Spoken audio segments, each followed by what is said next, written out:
So this is our app. It's called YouFood. It's an app to see the restaurants in Champaign, Urbana. You can also leave reviews and keep track of your budget. It'll also make you restaurant recommendations. So the first thing that you do when you use this app is you create an account. And you do that by clicking this sign up button on the main page. And on this page you have to put in your name, an email, and a password. So I create an account and then I'm in. And so the other thing that we can do in this is we can filter by our restaurants.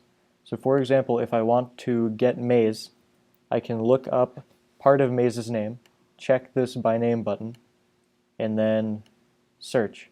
And we end up with Maze Mexican Grill. And you can see that this Maze Mexican Grill already has a review from this account, Test421. But I can also leave a new review, which is good Mexican food,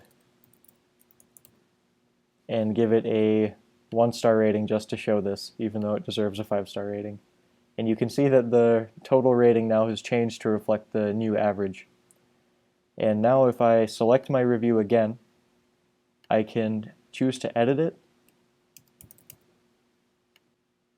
or I can choose to delete it.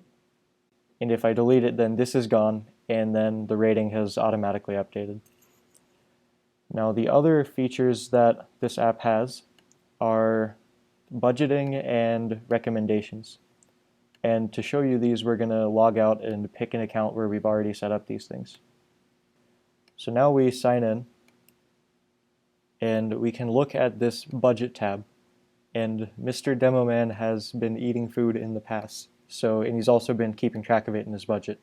So for example, if we look at 2 weeks ago, we get to see his budget for that week.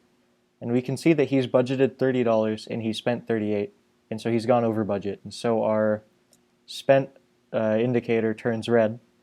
And then we also notice that down here in this global statistics, we can see that we've only met 1 out of our 2 budgets. So now if you look at the weekly expenses breakdown, we can see exactly where all of our money is going. And this is useful because it can let you see where you blew your budget, if you did. So for example, if we go to the next week, we can notice that on Thursday we bought a lot more food than we normally do. And however, on Thursday, in this week, we also had a much higher budget, so we still met it.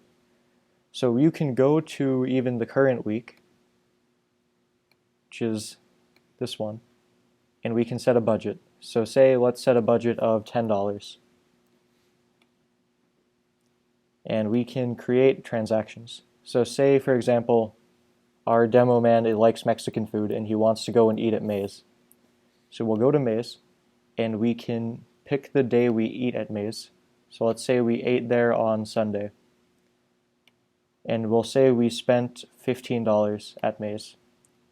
Well, we hit enter on this.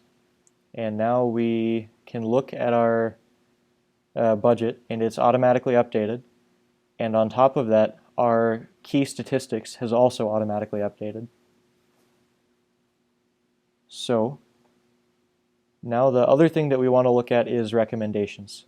So right now, we haven't generated any recommendations for this account. Normally what happens is at noon and at midnight, we always generate a few new recommendations. So what I'll do is I'll leave this app for a little while. So we open the app and it immediately informs us that new recommendations have been generated. And so our user liked Mexican food a lot. So if we go to his account tab, we can look at all of the recommendations. And these are generated using a machine learning model called Word2Vec. And we use it to select restaurants that tend to be eaten at together. So for example, our Mexican food user will get a whole bunch of recommendations for Mexican restaurants, like El Charro and Taco Bell. But he'll also get a recommendation for Subway. And Subway isn't Mexican, but if a lot of other Mexican food eaters like Subway, then our algorithm will coincidentally recommend it. So the other thing we can do is if we pick a recommendation, say El Charro, and we click on it, we will get this restaurant's view, but with all of the filters prefixed to only give this restaurant. And so then we can click on it and view the reviews and the ratings and all of the other details about it.